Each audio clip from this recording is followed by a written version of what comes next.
If I have my facts right, I think SEIU was the first, was it ILWU?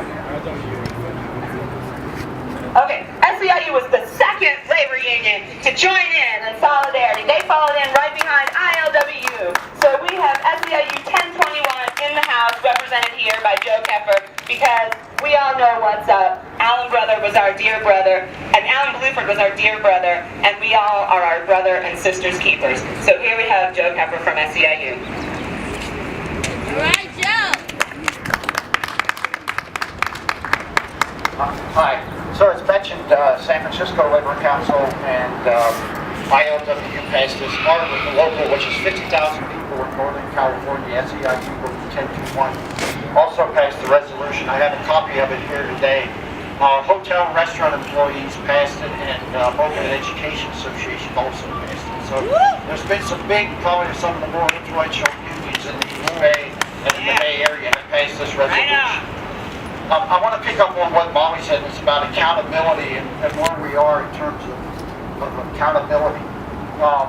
10 years ago, there was a consent decree that was passed, or a settlement agreement. I pulled it out today, just took a look at it, but one of the things it says is that, this is the charges, that the police department was deliberately indifferent to and otherwise ratified or encouraged an ongoing practice of misconduct, and that they were negligently indifferent to in its hiring, training, supervision, and discipline of police officers. Can we say 10 years later that it's any better than it was back at that time? No, we can't. And I think, there's some indications out there, and people would say, well, wait a minute, the police chief just left. The one that came in to replace him either left or was separated 2 days afterwards. Maybe things are improving. There was a critical report by the Monitor. But take a look at who is now the police chief, and I haven't had a chance to really find out everything. And we represent people that are in the police department. We represent the non-badge people that are in the police department, so not the police officers, but others. But the person that's in there is the head of internal affairs. That's my understanding. He came from the group that was supposed to monitor the consent decree or the settlement agreement 10 years ago.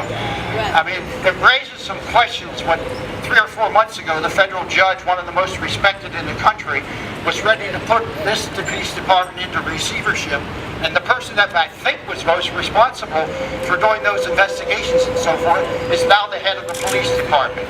So, I think we've got a long ways to go. I think that we've got to keep up the pressure. This consent decree also talks about the district attorney's office and that they play an integral part in what's going on. And who here can say that the district attorney's office in this matter has played a good role in this thing? There has been nothing but a cover-up that's been going on. So this consent decree is still egregiously being violated. If you listen to the mayor, she'll come out and she'll say, well, there was 52 things, or about that many, that were supposed to be corrected, and 46 of them had been corrected. Well, probably the 6 that haven't been corrected are the training, and you have a police officer that is still working, who apparently was pushed out of 2 other departments.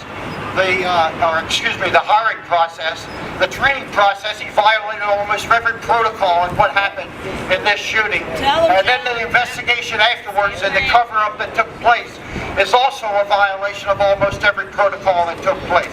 So we've got a long ways to go. Thanks everyone for being here, and keep up the faith. All right. Right on, that was awesome, and that's what we're talking about, really just connecting the dots, connecting the struggles, helping us to really understand what's up. Thanks a lot, Joe, that really was great. And we are going to finish up with one spectacular speaker who I am just so honored to be working together with on this coalition, Mr. Walter Riley, in the house, right here. There he is, give it up. Yeah. Thank you very much. It's not that I have anything spectacular to say, it's simply I am able to report what's going on right now in Oakland. And what's happening in Oakland is part of what's happening across the country with the injustices that we face in many ways, because we have the economy in our society where people are getting richer off of the sweat and blood of so many others, and the people at the bottom who are trying to make a decent living for themselves and their families and in their respect for their communities are being pushed down. And in that process, we have police departments that continually brutalize people. We have police departments that want to keep people in place. And we have police departments that are willing to have individuals in the police department go out and commit crimes against the people. And people fight against those crimes. What we really need to do is get beyond just the police and fighting with those individual police officers. We'll try and change that whole system. Try and change the system of the way police departments relate to our communities. Try and change the role that police have to the working people, to the people in the struggle, to our communities, and particularly black and brown communities where the greatest amount of repression exists. But those communities are part of the other communities of all the folks who have to fight for decent wages, decent housing, decent health care, and a society that does not want to provide for that. And the death of Alan Bluford is a part of that. The death of Alan Bluford represents a police department that is out of control. That's right. Like the other police departments in this country. But it's not Masso simply. Masso was one of those people who walked out into the street that night and said, I can do what I want to in this community because I don't have to be accountable to anybody. And the reason he doesn't have to be accountable to anybody is because all those in the command structure top of over him are not accountable to anybody else when they commit crimes in our communities. Our community can't allow this to continue, and however the numbers are in our groups, we have to grow, find ways of uniting with many other people to stop this. So that firing Masso is one of the things we want. We want Masso to be prosecuted, but we want the police department and all the people in the police department to be held accountable, and we want the city of Oakland and its administration to be accountable to us for the crimes that they have committed and allowed to be committed. The crimes against the people that the police perpetrate, the crimes against the people that the economic system that they have to maintain perpetrates, and the crimes that they themselves give support to. Sometimes very explicitly, it is not simply a case of them denying neglect on their part. They are actively engaged in bringing in police officers, bringing in administrators that encourage this kind of conduct. And I think it's important to understand that so that we are not getting lost in some of the detail. I believe we could spend a lot of time simply focusing on Masso, and I know that nobody here wants to do that, but focusing on Masso is not enough to change the police department. It's not enough to change our own attitude, and it's not enough for us to build the mass movement that we need to change Oakland, and that's what we're involved with. So, various folks have talked about the reports, the compliance officer, and what has happened in the city. The police chief left on medical leave just before he was about to be fired, and he was going to be fired because he was not able to do the job that the federal judge thought needed to be done. The compliance officer was coming in. So they've given us somebody else, some other people in that same chain of command who has not been able to do the work that they were supposed to do for all these years. And to add the insult to the injury of the death of our friends and children and the crimes that are committed by the city police department in our communities, they give us a city administrator, they give us a mayor, and we have a mayor that promotes and supports, along with Diane Santana, and the city council supports this new police chief that's part of that command structure. The command structure is exactly what the compliance officer said needed to be changed. That's right. They need to change the entire process, but they need to change the personnel in that too.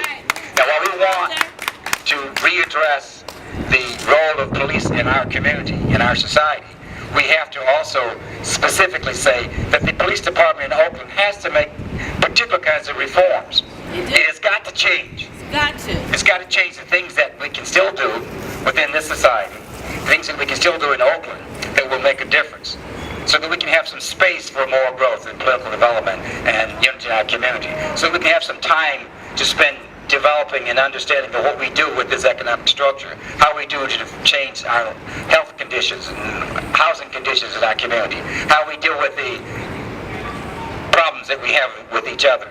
right. We're not going to be able to do that as long as we are having to fight a police department that is willing to go out and kill people without justification, without any community support, to terrorize us. Yes. They're part of the terror network that keeps our communities fighting. We need to deal with crime. Yeah. We need to deal with what happens in our own communities when we don't have the kind of economic support systems that make it possible for us to deal with crimes. That's We right. need to be able to organize ourselves so we can deal with better educational opportunities. That's right. All the things that we talk about all the time. But we have to fight to survive at this point against the police department that continually brutalizes us. That's right. And as I said before, terrorizes us. Keeps us in the process of dealing with the issue of a crazy police officer that runs around and shoots somebody on the ground without defense. So we have to deal with that, and we have to stop that. We have to talk about Masso. We have to talk about the other police officers that do it. We have to talk about the officers that do it in other parts of the country. But we also will go beyond that, because this is a movement that understands those connections. That's right. And we're not stopping there. And that's the power of what we are with JAB at this point. Officer Masso walked out on the street that night and decided he was going to run after this kid because he knew he could. The kinds of things that he's seeing being done other places, the kinds of things that people in his police department have done before, that he figured he could get support for, and his partner didn't call him on it. His supervisor didn't call him on it, and the other supervisors that rode up on the scene that night did in fact actively engage in cover-up. Yeah, right. That's right. And I'm going to say that publicly, they engaged in cover-up, and I want to challenge that. And the investigation engaged in active cover-up, illegal cover-up, and the district attorney engaged in cover-up, Right. and which is all illegal, and has to be taken on and should be prosecuted for those kinds of things. Yeah. But Masso had a device on his lapel